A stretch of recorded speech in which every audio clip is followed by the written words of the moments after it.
Good morning. We will discuss modernism in today's class. Now, it's our first class on modernism.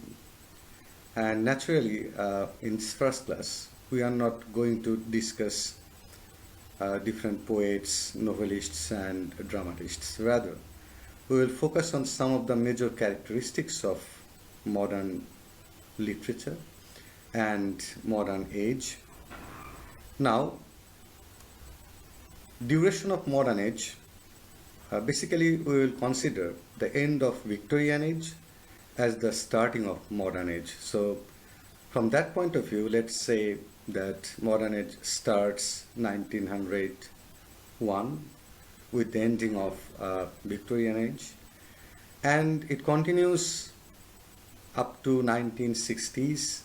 Because why we are including even the time after the Second World War, the reason is that even after the Second World War, we see the trend of writing literature in modern style. That's why we are including the time period even after the Second World War. And postmodern basically starts in 1960s. So up to that, we are considering modern age. And postmodern, the emergence of postmodern, or the highest peak of postmodernism, is 1970s. So the duration of modern age, you can say it starts from 1901 and then it continues up to 1960s. Now, what are the major characteristics of modern literature and what are the features that we need to understand first in order to understand modern literature? Now, objectivity comes first. What is objectivity and why it is important at the beginning of our discussion? Because up to modern literature, we see that in English literature, basically in the Romantic age or Romantic period, and even in the Victorian age, that emotions, passions, and feelings of people or human beings were given priority in literature. Whose passions, whose feelings? The writers. It was at the optimum level in the Romantic period, and it even continued during the Victorian age. But with the emergence of modern age, we see that writers preferred to be objective. Basically, the poets preferred to be objective instead of subjective. What is objectivity? Objectivity means that when a person remains absent in his writing, that means in his poem, in his novel, or in his drama, basically in poetry, then we call him objective. Why does the poet remain absent in his poetry, in his creation? Because he thinks that his feelings or his emotions are less important than the emotions and passions of people. And I want to cite an example, though you have not yet read it. Tradition and Individual Talent by T.S. Eliot. When we read that essay, we notice that he criticizes subjectivity, that means a romantic style of writing poetry, and says that writing poetry is basically should focus on the absence of the writer or the absence of the poet in his creation. And T.S. Eliot goes against the definition of William Wordsworth, who says that all good poetry is the spontaneous overflow of powerful feelings. T.S. Eliot just goes opposite to William Wordsworth and says that it's an escape from personality. Instead of focusing on personality, it's an escape. So objectivity is the main thing that the modern poets and modern novelists and playwrights also, they maintain in their writing. Now, modern literature and the theme of modern literature, it emerged as a protest or as a reaction against Victorian tradition or style. What was the Victorian tradition and style? Victorian literature basically focused on the social aspects. There are, of course, different types of characters in Victorian literature. Now, since this is our beginning class, we are not going to that much detail, still, if we look at the novels of Charles Dickens, if we see the characters of Thomas Hardy, then we can notice certain things, that the basic focus of those novels is on the social realities. And there are some set values. There was conflict between values, there was conflict between science and religion. There were also conflicts in other aspects of Victorian society. We also noticed the position of women in Victorian society and the blending of optimism and pessimism in Victorian life, which is very evident in the poetry of Tennyson, as he is called Victorian representative. But modern literature is a shift from Victorian literature. Why? Because Victorian literature still focuses on the values, still it searches morality. And in modern literature we see that the perception towards morality, perception towards values changes. Now, what kind of changes we notice? In modern literature, the individual becomes more important than society. It doesn't mean that society becomes less important, but the focus of importance shifts from social realities to individual mind. And the modern writers, they presented the world or society as a challenge to the integrity of their characters. The society is present, but what is more important, that what the individuals or how the individuals are struggling in that social phenomenon. And since the focus shifts from social realities to individual character, naturally psychoanalytical study became more important and became more prominent. And obviously there was the impact of Sigmund Freud. Now, since the main focus is on the psychology of man instead of the social realities, naturally man became, or the interior region or the internal region of man became more important for the writers, for the poets, for the novelists, and for the dramatists. They, instead of focusing on different social aspects, values, morality, and other things, they laid the focus on the soul and mind of human beings. And that is very important about modern literature, because this is the first time we observe that human mind has become the focus of literature. There was a strong and intentional break with tradition, and this includes a strong reaction against established moral, political, and social views. We have already said one thing, that the Victorian writers, they desired for standard morality, and their novels, their writings were highly influenced by the political and social realities of the existing age. On the other hand, the modern writers, they preferred to look at things with their own eyes. They had their own way of interpreting things. And they thought that they would perceive the world in their own style. Not that the world is what it meant, but they wanted to look at the world as they thought, as they wanted to perceive it. And they also believed that there is nothing called absolute truth. Truth is a relative term. For the Romantic writers, for the Victorian writers, truth had a standard. But for the modern writers, truth is not absolute, it's relative. And what is true for you may not be true for me. What is true for me may not be true for you. So, truth is something which may vary from person to person. And they did not also want to make any direct connection with the history and institutions. These are very striking characteristics of the modern writers. And in contrast to the romantic poets, the modern writers or the modern poets, you can also say, they did not idealize nature. We all know that the romantic poets, they idealized nature. Even the Victorian poets, if we look at the Victorian poets, we see that sometimes nature smiles in their poetry and sometimes nature laments. How? If we take Lotus Eaters as an example, Lotus Eaters is a poem by Tennyson.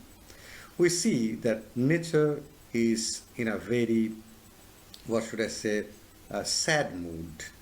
On the other hand, there are poems by Tennyson and other Victorian poets where you see that nature smiles. So in Victorian age, nature has been presented both from positive and negative point of view.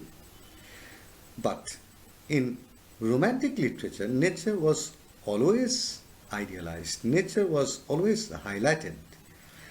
But in modern poetry, in modern literature, what we see that nature has not always been idealized, and we see that nature can sometimes be barren even, what we will observe in the poem The Wasteland later. We will start Wasteland later, but in today's class we are just trying to develop some ideas about the common aspects of modern literature. The modernist writers were interested in deeper reality than surface reality. We have already come to understand that. The surface reality means the surface social factors, the surface political factors, and what are the things that are taking place externally, the external factors that are influencing us. The modern writers, they are rather interested in exploring the internal region of man. So they are interested and they are focused on the deeper reality instead of surface reality. And external reality is less important for them and internal reality is more important for them. So what we observe here, that nature in modern literature is not idealized the way it was by the romantic poets or even sometimes by the Victorian poets to some extent. The modern poets, they wanted to present nature not only from realistic point of view, sometimes from negative point of view, to show, to present the barrenness of the world through the barrenness of nature. So there is a striking difference in the portrayal of nature of the modern poets and the modern novelists, that nature doesn't always smile. Sometimes we will see the negative feature or the negative picture of nature. Most of the literary works of modern age were also influenced by disillusionment that came after the First World War, and even the Second World War, as we have included 1950s and 60s in our discussion. So after First World War and after Second World War, we see that the writers, they were influenced by the devastation of the world wars. And naturally, their writing is also influenced by those world wars. And as a result, we see irony and satire and obviously symbols have been used in their writing. Now, concept of anti-hero. In modern literature, one of the most important aspects is the term anti-hero. Modernism doesn't believe in the definition of traditional hero. Now, we want to understand that what is the definition of, or what is the concept of traditional hero. The concept of traditional hero we have noticed in Greek literature, Aristotelian literature. Just take the example of Oedipus, that he was very powerful, he was wise, and he had noble birth, that he came of a noble family. Now, the concept of that traditional hero even continued during the or in the Shakespearean time or Elizabethan age. And what we notice in the plays or in the drama of William Shakespeare, that all the protagonists, they came of noble families. That means they came from the upper class society. And the concept of traditional hero was broken only in the modern age. And the concept of traditional hero has been replaced by the concept of anti-hero. An anti-hero is a person who doesn't possess any traditional heroic quality. I repeat, an anti-hero is a person who is not an embodiment of the traditional qualities that we notice in the heroes or in the protagonists of Elizabethan age and Aristotelian time. So an anti-hero is a very common man like you and me. An anti-hero doesn't share the traditional qualities of a hero or the protagonist of a hero. And an anti-hero, I have already mentioned that he is a common man. In this connection, I would like to allude to some of the anti-heroes or some of the examples of anti-heroes in literature. Now, if we take the example of Arthur Miller's Willy Loman, you have not read the text, so I am not going into details. Then we get an example, a striking example of anti-hero. I am repeating certain things, certain points of anti-hero again, that an anti-hero in literature is a new idea in modern age. An anti-hero is a common person. This is the first time we see that writers have accepted the challenge of establishing an ordinary person as the protagonist of their writing. In poetry, in novel, and even in drama. So, an anti-hero is not a person, not an antagonist. There is always the misconception that some readers think that anti-hero means antagonist. Anti-hero is not an antagonist. It's a term that has been used against the traditional concept of a hero or heroism. An anti-hero doesn't share any traditional heroic qualities. And he is a very common man. You will see that Twofold, a poem by T.S. Eliot. He is an archetypal anti-hero or modern hero. You will also see or observe the examples of anti-hero in the Westland. You will see the examples of anti-hero in the novels, in the modern novels. You will see the examples of anti-hero in modern drama. I am not giving examples of those dramas or poems or novels in today's discussion. As I said, that the discussion on modern age will continue for 2 or 3 classes, and then we will start T.S. Eliot.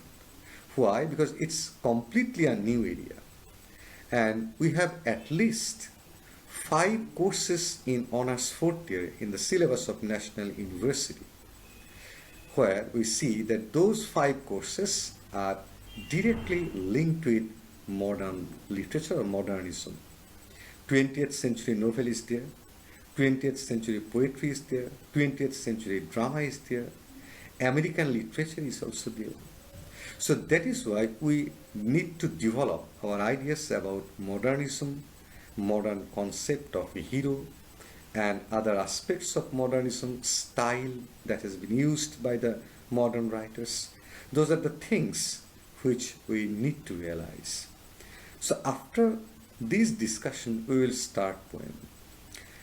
An anti-hero is often a ruthless individual. Why ruthless? Because not always, but many times we see that an anti-hero is a ruthless person, and when we will read Waiting for Godot, we will see Vladimir and Estragon, they are also ruthless because of the World War, either First World War or Second World War. We notice that the people became ruthless. They were forced to leave their homes, and the world wars had completely devastated the life of the people. That's why the people basically in Europe, they became homeless, they became ruthless. So this is another characteristic that we will see among the anti-heroes of modern age. And we will again see a characteristic which is very important for us: alienation. Alienation means loneliness, but loneliness, there is a difference between loneliness and alienation. That solitary, lonely, these terms have both positive and negative connotation. Because sometimes when we become tired with public life, we want a kind of, or to have a kind of loneliness. We want to enjoy loneliness. But alienation is a kind of concept. Alienation is a kind of situation and reality in a person when he starts believing that he is virtually alone in the world. When the concept develops in a person that he doesn't have anybody in the world to share his feelings, nobody in the world feels for him, then we call this is alienation. So alienation is not loneliness. Alienation is a kind of crisis in a man when he starts believing. It's a kind of philosophical crisis, you can also say, when a man starts believing, or exactly he is really also alienated from the society, he is alienated from neighbors, he is alienated from relatives, he is alienated from his family, and he is also alienated from himself. So alienation is also a characteristic and aspect that we will see among the anti-heroes. And then this one is also very important: existentialist crisis and absurdity. Now we will also read absurd literature. At that time we will go into details, but now let's just have a kind of brief discussion. Existentialist crisis and absurdity. What is existentialist crisis and why this is important? Existentialist crisis is important for us in modern literature because people, because of World War or because of different changes in modern age, political, social changes, economic changes, and philosophical changes as well, and because of the world wars I mentioned, that people started thinking that whether there is any meaning of life. Because when we see that life has been fully devastated, the structure of the social structure, the lives of people and institutions, everything was destroyed during the First and Second World War. So when people witnessed this massive destruction, then people became pessimistic towards life. And for many writers, the world was becoming a more absurd place. Now, we can also cite some example. We can cite the examples of Waiting for Godot by Samuel Beckett, The Outsider by Albert Camus, Metamorphosis by Kafka, Being a Nothingness by Jean-Paul Sartre. So there are many examples of absurd literature. And even existentialist crisis we will see in the poetry of T.S. Eliot as well. Now, existentialist crisis, as I said, that it's a kind of crisis when a man starts thinking that there is virtually no meaning of life. And life itself is an absurd concept in the world. The world is also absurd, right? Every action in the world is absurd. Since we don't have any meaning of life, so what we are looking after, what we are chasing in our life, what dream we are trying to fulfill in our life, since there is no meaning of life. So this meaninglessness of existence makes the individuals pessimistic towards existence. And they start thinking that since there is no meaning of life, so there is no meaning of existence as well. And this is completely pessimistic philosophy of life. Now, these are the things that we will also notice in modern literature. Now, let's come to plot. We all know that plot is the structure. It can be novel, it can be drama, it can be poem as well, but basically let's look at novel and drama. So what does plot mean? Plot means that it's the structure and it has got the beginning, middle and ending. But in modern literature, what we notice that the traditional concept of plot has been fully violated.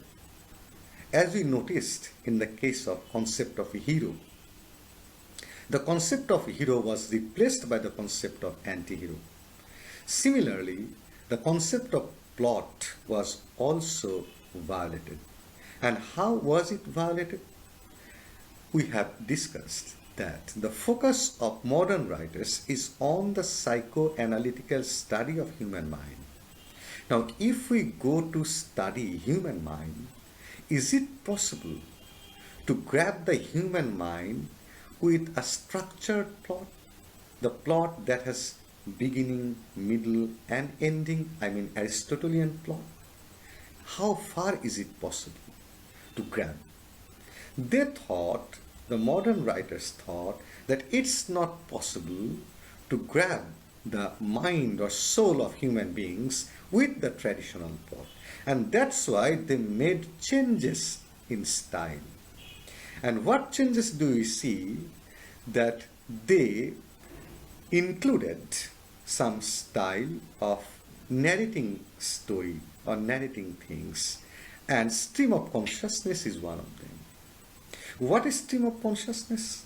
Stream of consciousness is a modern technique of narrating story in which the mind of a person is being explored, is represented through this style, in which the writers try to grasp or grab the mind of the person. You know that the mind, we don't have any control on our mind.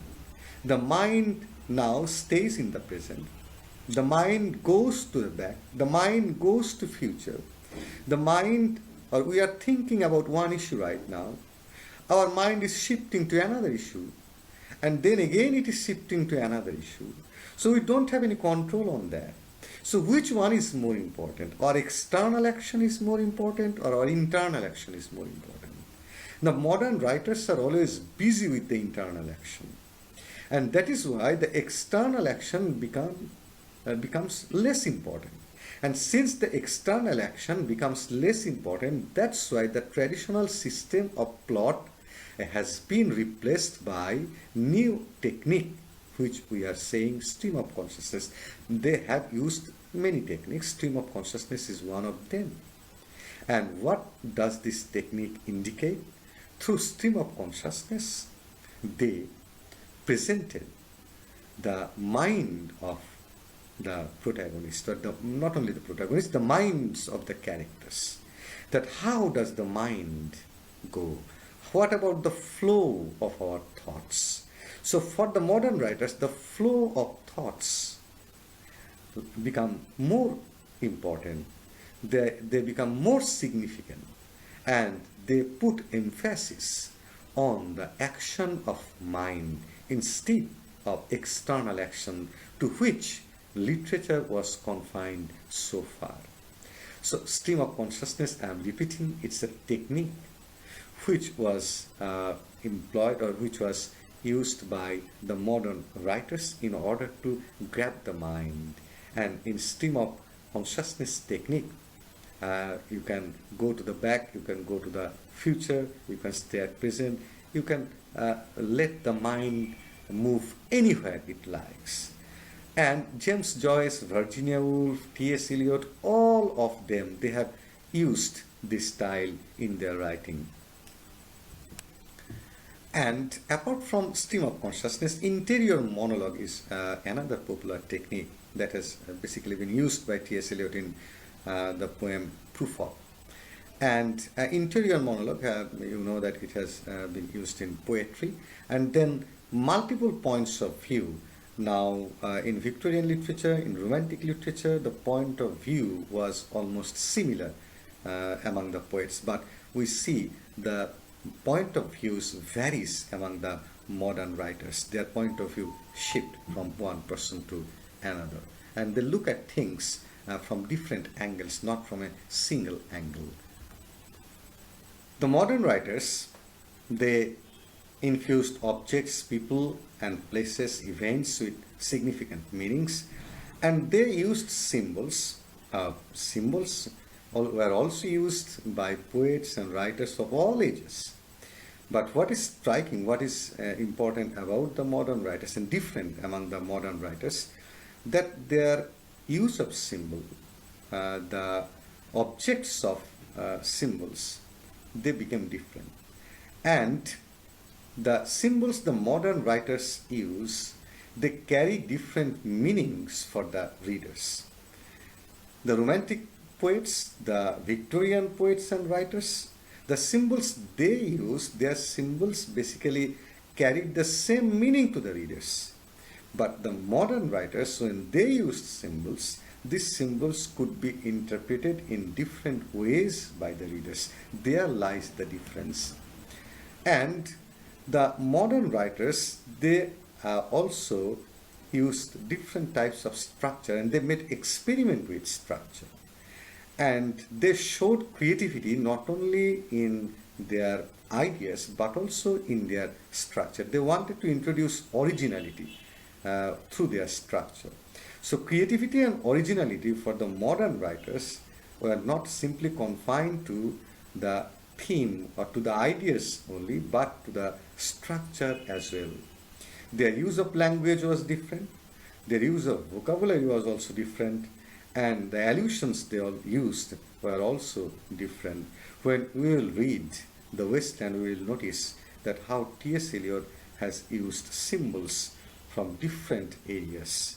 And now we want to recap what we discussed so far. And as I said at the beginning, that modern literature is new for us. I mean, the students of honors 4th year of National University, and at least 5 courses are directly related to modern literature. That's why we will have some discussion on modern literature in the introductory classes and lectures, and then we will go to poetry, drama, and novels. This is our beginning class, and in today's class, what we wanted to focus. Firstly, we wanted to focus on the duration of modern age and how the age is different from the Romantic age and Victorian age. In brief, I discussed.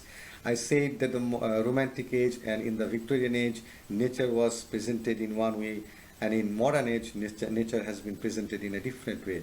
Not only that, in Victorian age, there was the blending of optimism and pessimism, but in modern age, basically modern age focuses on pessimism.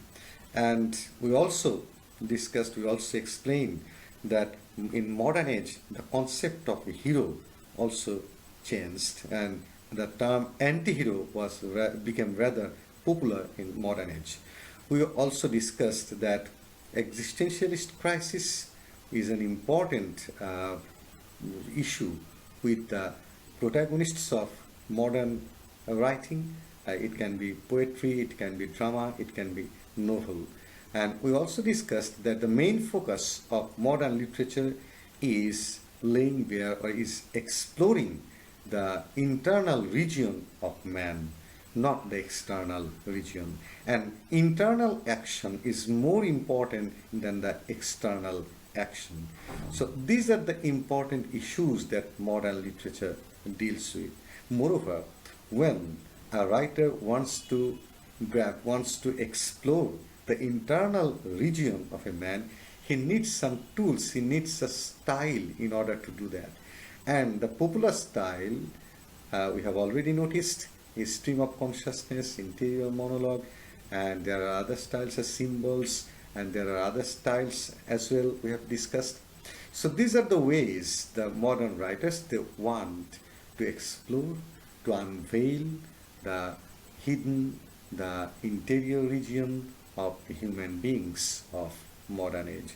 So we conclude our discussion here on modern literature, and in our next class we will discuss the major writers of modern age and their the aspects or the characteristics of their writing, individual characteristics.